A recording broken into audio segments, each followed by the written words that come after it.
La fiesta, la fiesta, la fiesta. Lamborjimmy. Lamborjimmy. Vámonos. Estamos de fiesta in Houston. H-Town. Shout out to H-Town. Shout out to Houston. NRG Stadium Mike experience. El Lamborjimmy, como le dicen. No, a couple people. Some people are not happy. There's those Mexico fans, right, that they're like, no, hombre, México no sirve para nada. Like, la decepción mexicana. People are just talking reckless and not supporting the country. But, bro, I'm supporting. Like I told you in the last video, Vic, I'm on board in the Lamborghini. We believed this man would be our hero. I think for anybody who watched the game, it's pretty clear. The players are on board. Vic, just initial reactions from that. I mean, 4-0 as I predicted. Yeah, you did. I was texting you throughout the game, like, one more. Oh, 4-0. There we go. I thought it was very interesting. I thought it was very great that it was night and day from what we saw. Obviously, the U.S. is a much better rival than Honduras, right? But just the dedication of the players, it was just like the good old days. The fans were happy. They were singing. They were all together. We didn't hear the horrible chant. All the players are running, just playing like their hearts out. I was very impressed. I was very happy, very satisfied.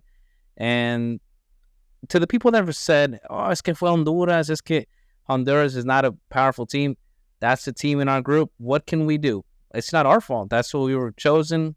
This tournament we have to play. This is our region. We can't play against Germany. We can't play against Spain.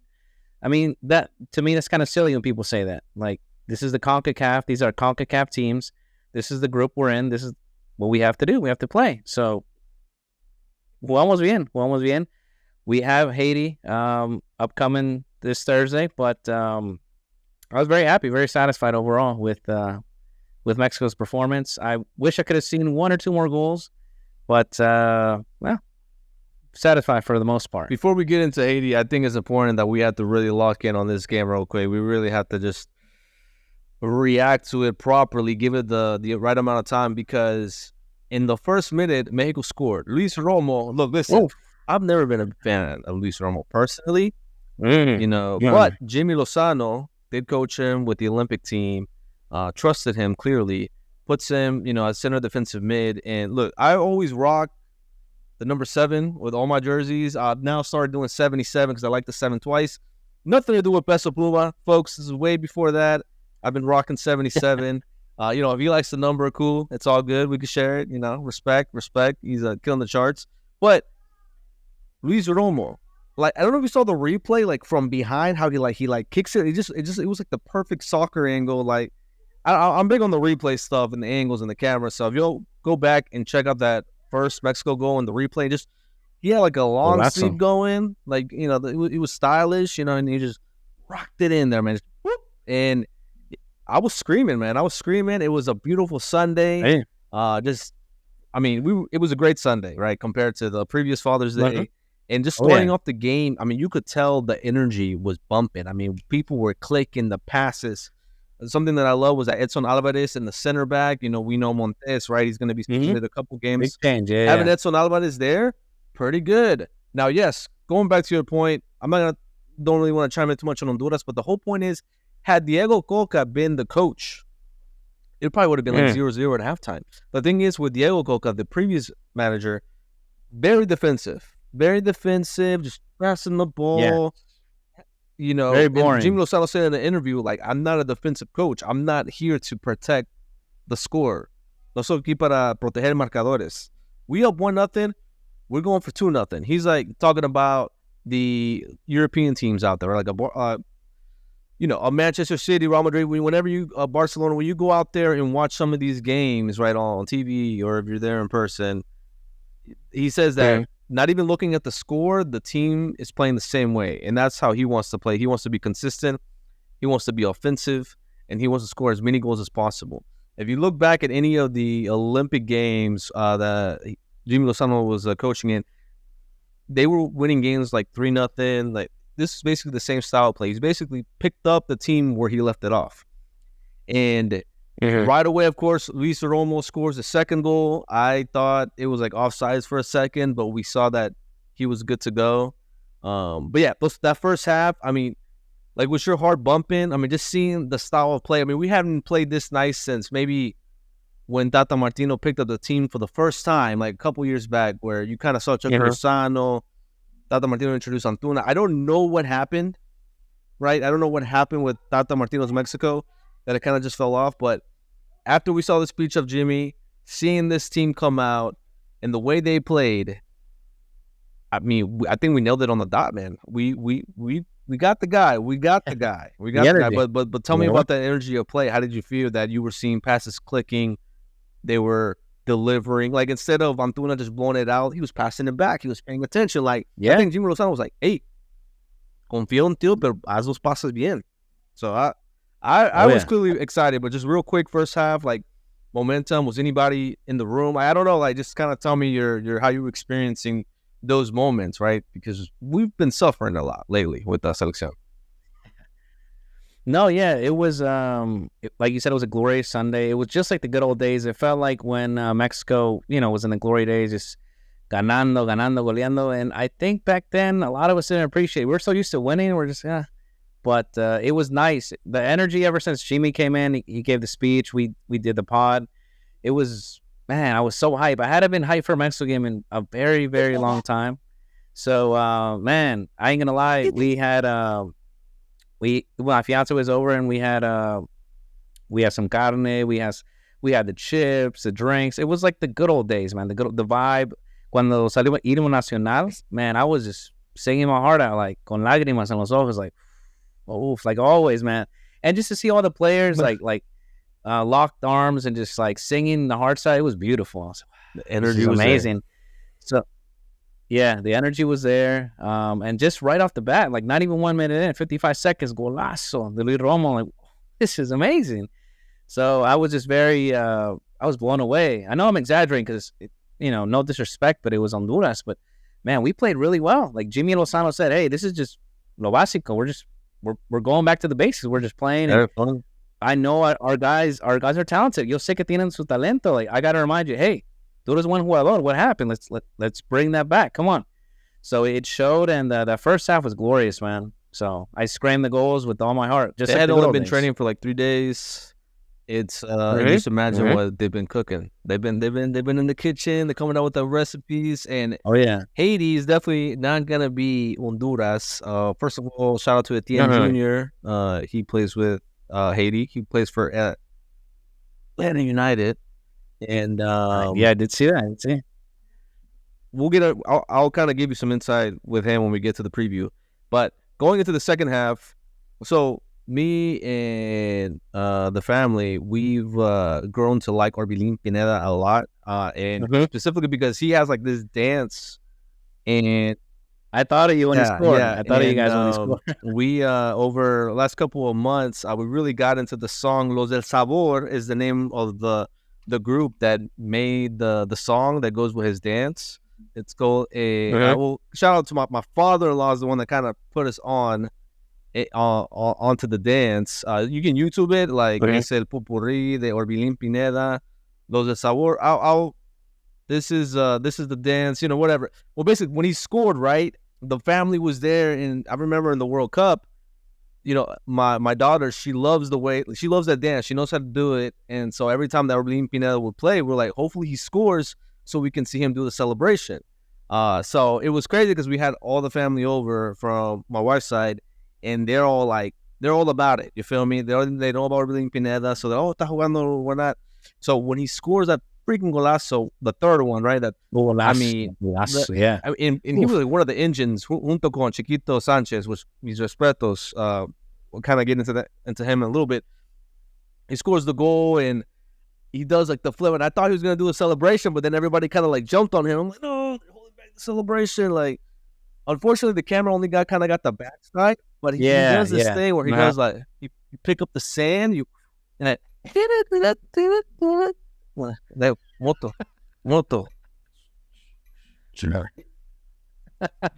The camera doesn't do it justice. There's not enough room, but we played a clip here in the corner. It was just like, wow, this is amazing. This is like Christmas morning once again. Like, just everything was happening. The energy was there, and I was just super glad that Orbelin Pineda scored because one, he's just the engine to the team. Like I think Orbelin Pineda put him in a position where he was doing so many things. Orbelin Pineda was all over the field. He wasn't just in one place or the other. So tell me about Orbelin Pineda. Yeah. I mean, I'm kind of being a little selfish here because I'm a big fan. No. I can tell you're a big fan, and I love hearing, when you talk about Orbelin, it's great. Man, I just felt that he had a partidazo, and just seeing that goal, man, that goal was out of this world. And just the vibe, I don't know if you could tell, but the vibe with the players, the celebration, I felt the unity within the team. I felt with Diego Coca, not even the 3-0, but just the games prior. I don't know, even against Suriname, Jamaica and Azteca, I just felt that no había esa conexión de los jugadores. I just felt something was off. Like you could tell that the players, they didn't trust the coach, they didn't believe in the coach. Something was off. And now with Jimmy, I mean, it might seem super simple, hey, just switch the coach, but I guess maybe it is that simple, man. You could just tell that whatever he told them, whatever's going on in the training, it's working. So I hope to see a lot more of the performance that we saw this past Sunday against Haiti. But, man, Orbelin is killing it. And I think he could be un pieza clave para Jaime Lozano for the rest of the Gold Cup. And like we had predicted, when Mexico wins the Gold Cup, hopefully, up until 2026, he can be that one of the key figures because we need those ídolos back in la selección. 100%. And fun fact about Orbelin Pineda, he's playing in Greece right now, but Celta de Vigo actually owns him. So a fun fact about Orbelin Pineda is that currently he's playing in Greece and he is owned by Celta de Vigo. So he's being borrowed with the Greece team. But apparently, what I've heard is that Celta de Vigo wants him back, obviously, because he's killing it in Greece. So he's like, all right, come back here, and I think that'll be good to see him play in La Liga. So that'll be important. Oof. I don't know what's gonna happen. I don't know if Greece will kind of try to buy him out, but I hope Celta keeps him, and I think it's clear that the Copa Oro could be a proving ground for him to stay in Spain or come back to Spain, and that's what we need, right? Like the European experience that we lack a lot. Tell me about Luis Chavez's goal. Tres deditos. I mean, Luis Chavez, man. We share the same last name. He scored nothing but bangers with la selección, man. I still remember against Arabia Saudita. I know, sadly, we did not qualify to the next round, but what a goal. And I was very happy to see him score. He's low-key one of my favorites. I like him a lot. And, man, I'm just happy for the guy. There are rumors he could go to possibly Europe, to a European team. We'll see. I hope so. I think like you said, we're lacking a lot of players in Europe. And, hey, maybe they won't go to, like, A-list teams, but as long as you're playing in Europe, go ahead. I hope he gets picked up by a European side. Hopefully PSG or someone that has been good to Mexican players. It was rumored during the winter transfer window that Luis Chavez would be going to Bayer Leverkusen. I don't know what happened, but I'm hoping that maybe after Gold Cup, and very soon, I think, that's the point. If you have a coach like Jaime Lozano that's making the players click, that's going to be attractive for the European teams for them to come along. Did you get into any of the, the people that are running the show, ESPN Deportes, Fox Deportes, anybody from the Televisa side, TV Azteca, Twitter? Did you kind of dive into that? I get a little excited myself when it comes to like sports. If my team is doing good, like shout out the Braves, like they're doing great. I like to kind of dive in and see to like what the commentators are reacting, or when the Hawks were on the run, right, and we made it to the Eastern Conference Finals. I was excited. I was like every morning listening to like Undisputed or just First Take, trying to see like how people were reacting to my team. Did you get into that? I know you have mixed feelings about the media when it comes to Mexico. Yeah. I try not to watch so much because a lot of it, unfortunately, has gone down in quality over the years. I did see, I think it might have been a show on ESPN, Fútbol Picante, possibly.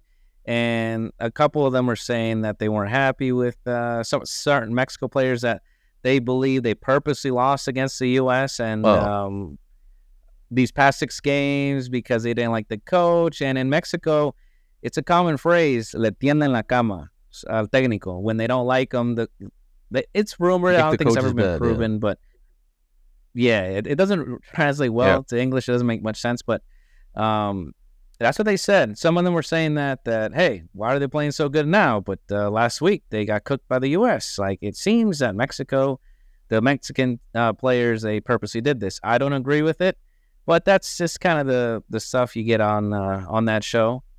Which I'm saddened to see the quality have gone down. I remember back then we would watch it religiously. I know you probably still watch it. Like, you tune in way more than me. But there was another show. I saw it on Twitter. It was from Fox Sports, and someone was just going off. I don't know the reporter's name, but he was going off on the players, saying the same thing, that he was ashamed. I'm like, why can't we just enjoy the victory, guys? Let's get another Lamborjimmy. Let's all be united. Like, come on. Like you said at the beginning of the video, there's a lot of people in the media, a lot of fans, a lot of casual fans that they want Mexico to lose. They just can't enjoy a nice victory, and let's just all be peaceful, guys. Come on. I'm gonna give you a recommendation after the Mexico game Thursday. Or leave it recording on football TV or on your DVR. Fox Deportes. There's a show called Punto Final. It's got Palencia, Brailovsky, some people you might respect in there. And then, to me, it's the perfect amount of, like, just the way they're watching the game. Just very, I don't know how to explain it, but it's not like forced. You know how, like, to me, football becomes a little forced. While Última Palabra, it's kind of like a lot of confrontation. Well, to me, in respect to all those shows, I think we all aspire, right, to one day, right, be able to be playing on that field. Yeah.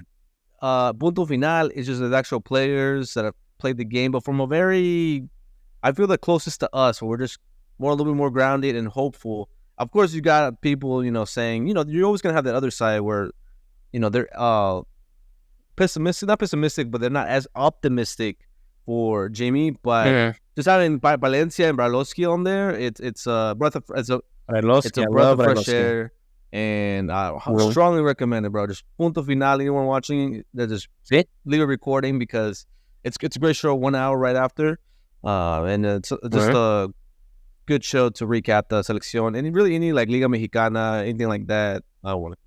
Perfect. See, I had no idea this thing was even a show. Thank you. I'll definitely check it out. I needed something to watch. So Mexico, Haiti, Haiti, they tied. No, they didn't tie. They beat Qatar 2-1 in the first game. They were actually down 1-0. I was actually keeping my eye on it because Etienne Jr. plays with Atlanta United. He's more of like a left winger, but he can play multiple positions. He was with the Columbus Crew, now with Atlanta United. Caleb Wiley, U.S. national team player, really more on the U23 side. He's actually like 17 or 18, which is crazy. He scored 2 goals in Charlotte. So just add that in there real quick. He has kind of beaten him to that spot. By the way, there's another Atlanta United player. His name is Fortune, plays with Trinidad Tobago. I believe he scored like 2 goals for Trinidad. So good for us. Good for us for when those players come back. We'll see what happens.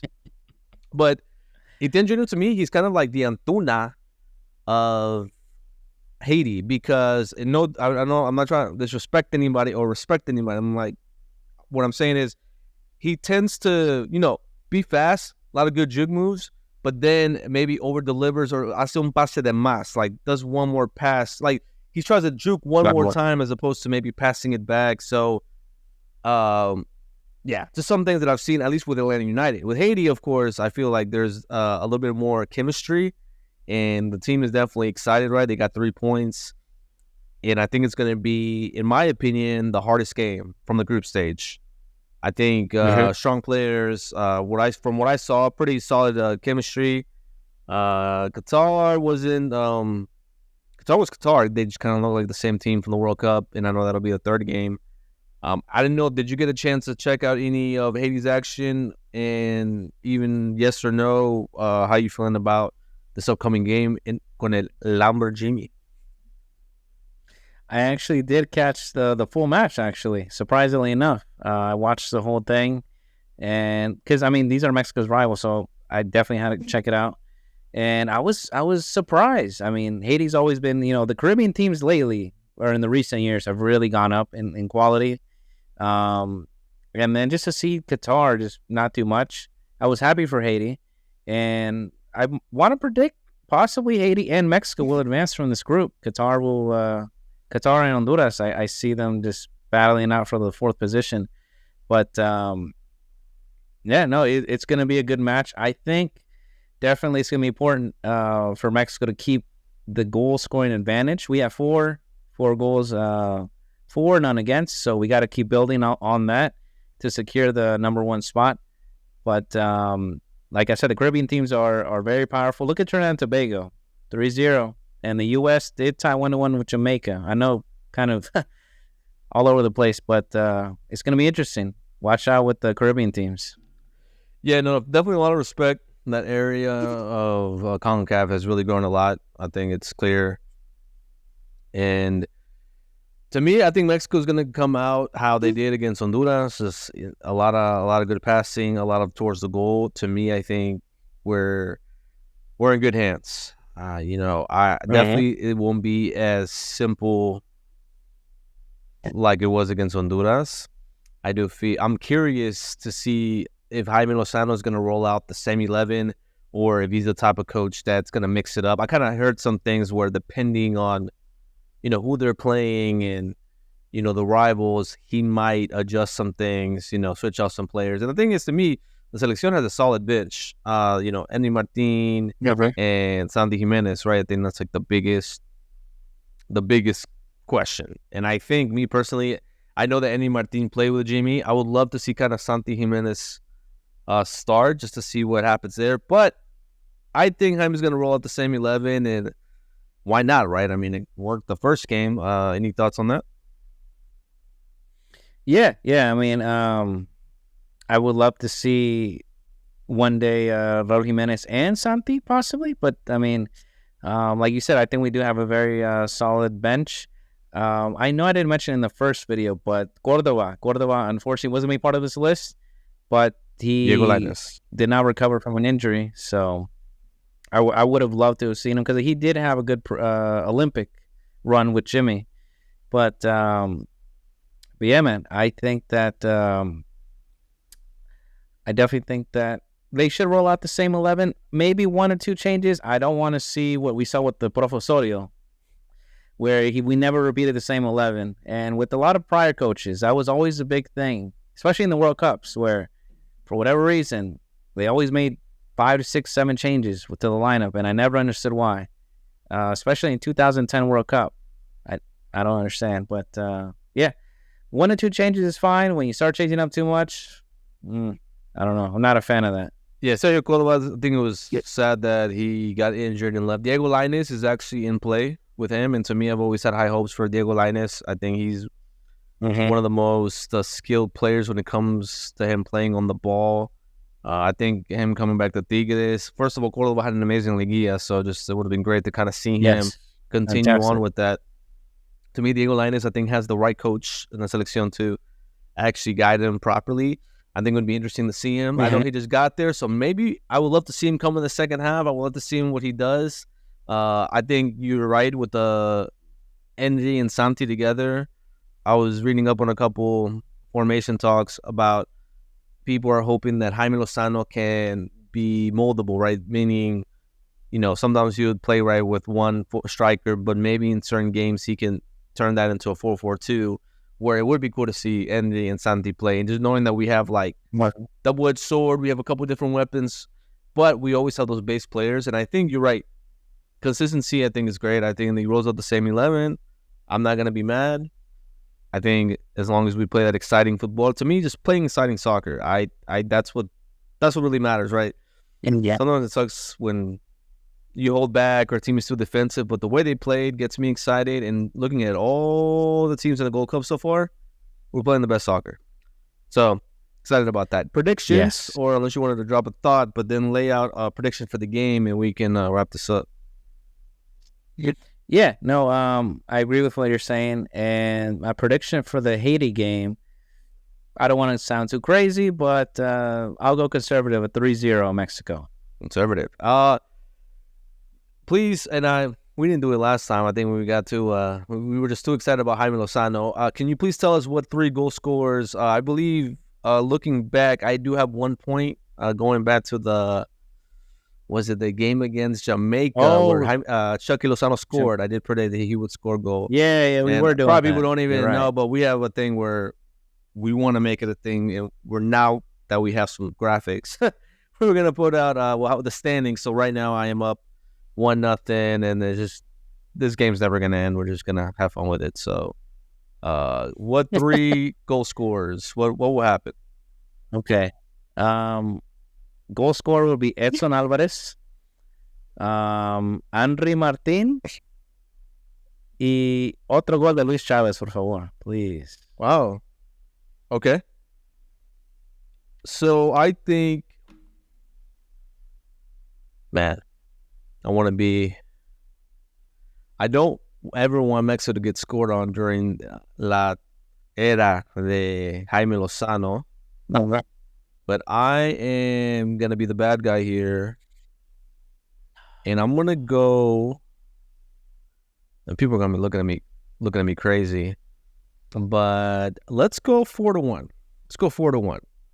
Yeah, let's go 4-1. Otra goliza. I want to give Haiti at least a goal out of respect. I don't want them to score, but I just kind of want to make it a little different.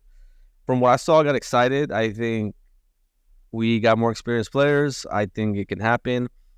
I want to say that the goal that goes against us maybe is just on a silly mistake. Maybe us already up 3-0, something like that.